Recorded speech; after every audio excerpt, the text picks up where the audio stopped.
Earth's moon seems to be a perfect artificial construction. Maybe it's too good to be true. According to a more recent theory, the moon was created from the leftover space debris from the creation of the Earth. This concept proved unsustainable in the light of the current theory of gravity, indicating that a large object collects all loose material, leaving none for the formation of another large body. It is generally accepted that the moon originated elsewhere and entered the gravitational field of the Earth at some point in the distant past. None of the suggested theories are particularly compelling because of the lack of evidence that neither Earth nor the moon appear to have been physically altered by a close encounter that occurred in the distant past. No debris in space indicate a collision in the past, yet it seems that the Earth and moon were developed during the same period. As for the theories suggested that Earth naturally captured the moon, Isaac Asimov states, the moon is too big to have been captured by the Earth. The chances of such a capture, after which the moon adopted a nearly circular orbit around the Earth, are too small to make such an eventuality credible. Asimov was right to consider the orbit of the moon. Not only is it almost a perfect circle, but it also is stationary.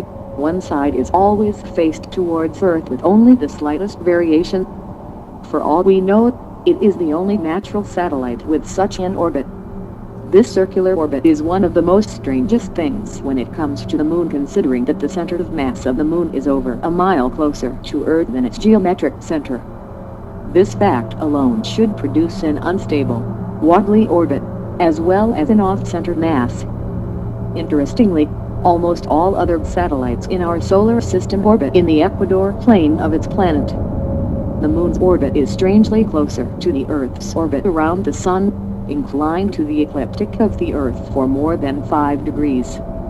If it is just a coincidence that the moon has precise and stationary orbit around our planet, is it also a coincidence that the moon is at the right distance from Earth to completely cover the sun during an eclipse? Asimov explains, there is no astronomical reason why the moon and the sun should fit so well. It's the purest of coincidences, and only the Earth among all the planets is blessed in this way. It seems impossible that a rarity of this type would naturally fall into a circular orbit so precisely.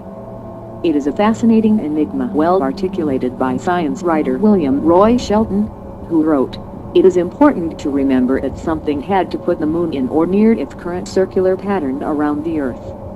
It is very unlikely that the object just stumbles on the right combination of factors needed to help an object stay in orbit. Something had to put the moon on its altitude, on its course and speed. The question is, what was that something?" In July 1970, two Russian scientists Mikhail Volsin and Alexander Shcherbakov published an article in the Soviet magazine Sputnik entitled "Is the Moon a Creation of Extraterrestrial Intelligence?" They advanced the theory that the moon is not a completely natural object, but a planetoid that was excavated eons ago in the depths of space by intelligent beings with a technology superior to ours.